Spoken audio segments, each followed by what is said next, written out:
biggest winner of the debate?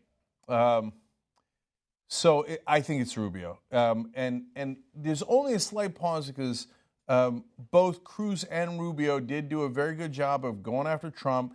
Cruz kept saying, this guy gave money to John Kerry and Harry Reid, and he's been supporting all these liberal Democrats all this time, and he kept going back to that talking point. Now, I had said in an earlier debate, that is a winning talking point. You should pound him on that. Yeah. And tonight, Cruz pounded him. Yep. Rubio had a number of different attacks. I don't know if it was 5 or 7. I lost count of how many times Rubio attacked him.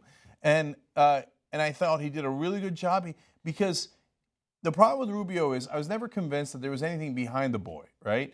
that he was just a talking point machine. He doesn't talk to the press. He never does anything impromptu.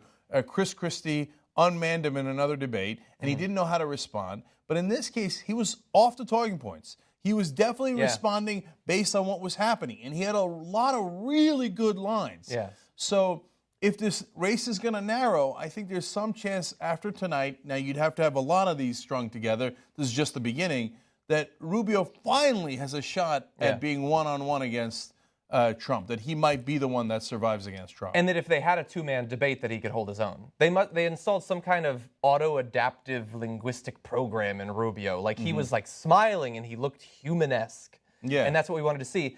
And so he really laid out the case in multiple attacks for why Trump is a phony and a hypocrite and why you can't trust him. He brings up all these, he cares about immigration. He hires illegal immigrants, all this stuff. And then Cruz went at him on his electability. Could he actually go against Hillary Clinton? And then he kept tying him to the Democrats in various ways. And I think that if you do both of those, I think that Marco Rubio's attacks are more effective because I don't think that people are supporting Trump because of these considerations about his connection to John Kerry 6 years ago. I think that it's sort of a knee-jerk sort of primal thing. But if you show him to be a phony the way he's calling everyone else a phony, when you lay out that he was bankrupted, he said he went broke and then he became rich again. You lay out that he was a loser, you undercut his whole personal narrative, and that's really all that Trump has. And Trump also has the ability to hide the fact that he doesn't have any ideas. And Rubio has laid out one area, healthcare, where he doesn't have any. He just needs to start doing that for all the others.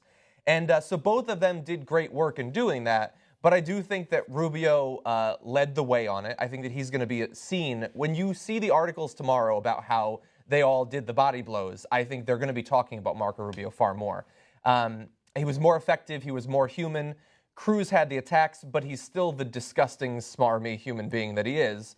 And there's something about Rubio finally defending himself and finally making the case for why he should go up against Trump that makes you almost kind of root for him. Cruz has good attacks, but you still hate Cruz. And that's why I think that Rubio is not just the winner. He's the clear winner over Cruz, although both of them had better nights than they've had in a long time.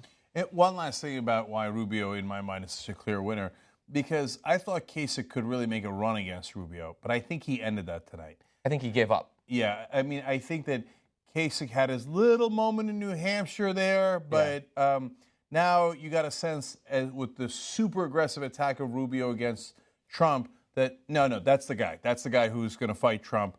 And Kasich is got to wrap it up after Super Tuesday. Carson, what are you still doing in the race? Nobody knows. So I think Rubio won on a couple of different levels tonight. Yeah, Kasich, he went back to how he was acting in the very first debate, a very different time now, and I liked it back then, and I like that he's trying to be, he's still a terrible person.